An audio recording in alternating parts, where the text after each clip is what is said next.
د ورور سوال کړی دی او ډېر فایدهمند سوال دی او هغه دا چې داسې کیدی شي چې یو سړی ظالم فاجر ګناهګار دی ښه ډېر او دی دې ښه خوبونه ویني لکه اوس دی وایي چې ما ته خوب کې جنت راغی ما ته خوب کې ما پیغمبر ولیدو ما صحابه کرام ولیدو دا کیدی شي ګناهګار خو هر انسان له ګناه کیدی شي خو د ده مطلب دی چې یو سړی ښکاره ګناهګار دی ښکاره بې المازه دی ښکاره نشې تماشې کوي ښکاره فحاشیانې کوي مراد ته هغه کس دی یعنې ده ته ښه خوب راتلی شي سوال دا دی جواب دا مسله یاده کړئ اول ښایسته خوب او ښه خوب دا د لیدونکي دپاره زیری دی او حدیث کې راځي رسول صلی الله علیه وسلم وایي دا حدیث امام بخاری راوړی دی لم یبق من النبوة الا المبشرات نبوت ختم شوی دی یعنې په رسول الله وسلم باندې د نبوت دروازه هغه بنده شوه خو زیري پاتې دي صحابه کرامو یا رسول الله وما المبشرات مبشرات څه دي الرؤیا الصالحه ښه خوب نیک خوب دا یو زیری دی او په دې باندې نور هم دلایل شته یو حدیث کې داسې راځي امام ابو داود راوړی دی رسول صلی الله علیه وسلم وی چې کله زمانه قیامت ته نږدې شي نو د مؤمن دا خوب به دروغجن نه وي واصدقهم رؤیا اصدقهم حدیثا دا ټوټه یاده کړئ ځکه چې روان جواب کې به دې ضرورت راځي او رښتینی خوب والا پکې هغه یو دی چې رښتینی خبرې والا دی او چې څومره ته دیندار یې څومره د دینداري ډېره ده دومره به د خوب ډېر رښتینی بیا رسول صلی الله علیه وسلم مخکې بیا وضاحت کړی چې خوب دا په درې قسمه دی یو هغه ښه خوب چې د الله د طرف نه زیری دی دویم هغه خوب چې د شیطان د طرف نه چې سړی په غم کې ورواچي والرؤیا من الشیء یحدث به الانسان نفسه او هغه څه په خوب کې لیدل چې سړی سوچ ډېر وکړي په زړه کې واړې راواړې نو درې قسمه خوب دی یو ښه خوب د الله د طرف نه یو د شیطان د طرف نه یو حدیث النفس چې ته څه مبارک یې سوچ وکړي هغه سړي ته راځي دا هسې یو مقدمه فایدې دپاره چې د مؤمن دپاره ښه خوب دا زیری اوس ضرور دې مسلې ته راځو چې یو فاسق فاجر موږ به پکې کافر هم ور واچو یو فاسق یو فاجر یا یو کافر رښتینی خوب لیدی شي او که نه نو جواب دا دی چې او لیدی شي کله نه کله زه به د مثال درکم دلیل چې او لیدی شي د مصر باچا چې د یوسف علیه السلام په زمانه کې هغه چې خوب لیدلی چې خوارې غواګانې دي او سربي دي او هغه بیا تاسو ته واقعه معلومه ده یوسف علیه السلام بیا د هغې تعبیر راویستو هغه مسلمان نه و هغه باچا مسلمان خو نه و او دا خوب یې څه و دروغ وکړي رښتینه خوب یې رښتینه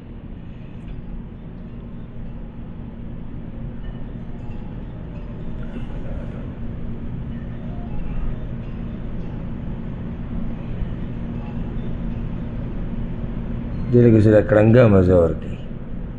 ښه نو الله یې بیا دې ته دا خوب ولیکئ دا یو سوال دی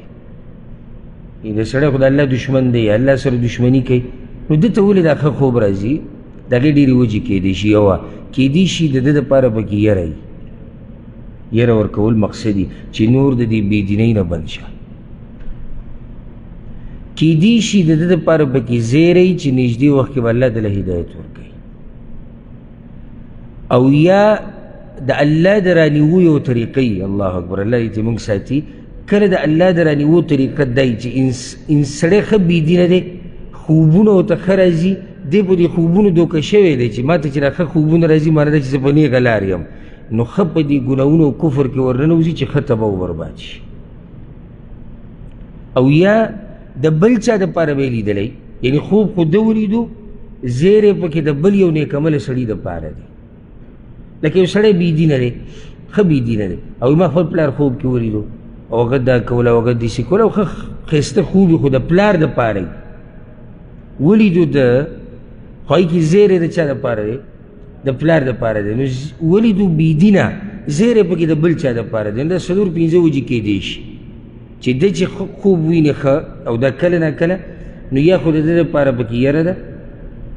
یا زیری د هدایت دی یا دا چې الله یې رانیسي په دې طریقې سره او یا دا چې د بل چا دپاره پکې زیری دی ورسېدی که نه نو اوس دا فایده یاده کوي چې مسله د ټوله یادوي خلک درې قسمه دي د خوبونو په باب کې خلک درې قسمه دي اولني پیغمبران د پیغمبرانو هر خوب رښتینی دي کې دروغ نشته اولنی قسم خلک څوک دي پیغمبران دي او د پیغمبرانو هر خوب رښتینی دي کې دروغ نشته دویم قسم دي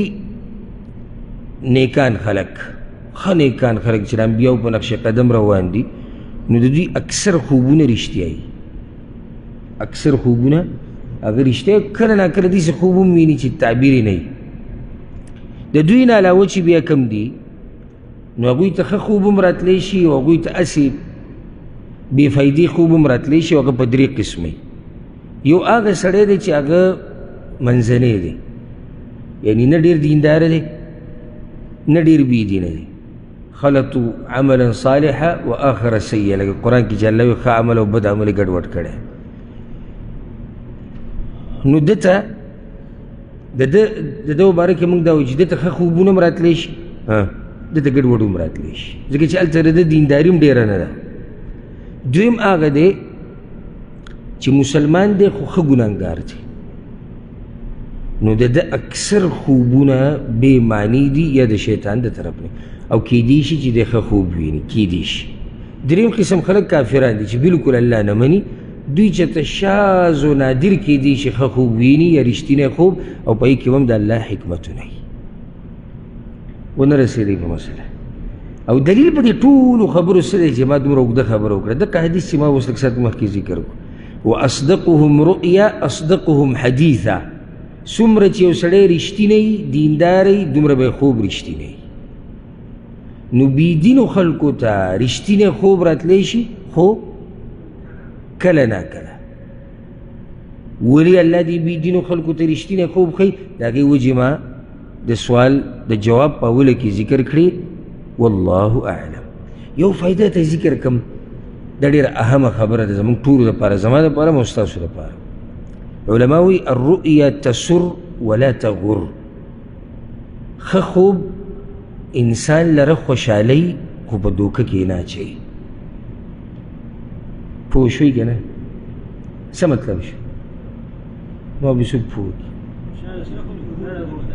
بارک الله فیک خوشحاله شه خو ډډه ورته مه وه لکه اوس یو سړي خوب ولیدو چې دې تلی دی او طواف کوي او کعبې سره ولاړ دی مونځ کوي بس خبره ختمه شوه اوس ځان له یو بلډینګ ودروه او له پاسې پې ولیکه پلانې حضرت خلک به دې هم خواله ځي راځي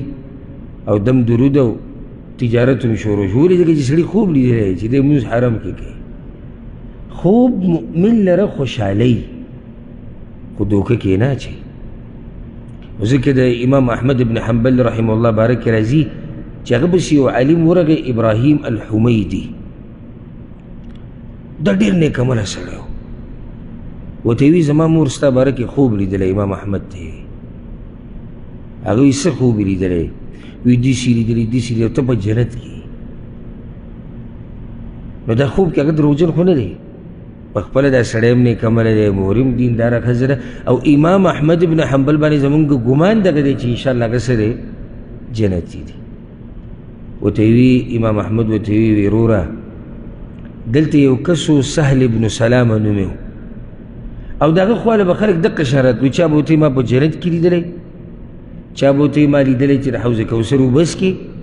چا به ورته ما په جومات کې لیدلی چا به ورته څه چا به ورته څه وی اخري انجام یې دا شو چې هغه دغه دی اوس د خلکو وینې تویي لوی قاتل ته جوړ شوی دی دغه دینداري چې لږه ډېره یې کوله د هغې نه هم لاړ ولې لاړ دې خوبونو دوکه کو دې خوبونو دوکه کو اوس داسې هم کیدی شي چې یو مؤمن پیغمبر صلی الله علیه وسلم په خوب کې ویني خو په هغه صورت چې کوم باندې هغه و هغه ورته معلومي کیدی شي اوس څه مطلب چې پیغمبر د خوب کې ولیدو بس کیسه ختمه شوه یا جنت ته خوب کې ولیدو یا یو عالم د خوب کې ولیدو یا یو بل داسې زیری نو خلاصه د خبرې دا ده چې خوبونه مؤمن لره خوشحالي خو دوکه کوي نه هر وخت دا یاد کړه د کوم وخته پورې سړی وي کوم وخته پورې د مرګه پورې ځان خپلې دیندارۍ ته د کمي نسبت کوه نو دی چې هر وخت به کوشش کوي د ډېرولو د دیندارۍ د ډېرولو بل دا چې دوکه کېږي به نه چې کله ځان ته او چې کله دې ځان ته په دې نظر وکتو چې زه څوک یم نو دا لږه ډېره دینداري به دنه هم ختمه شي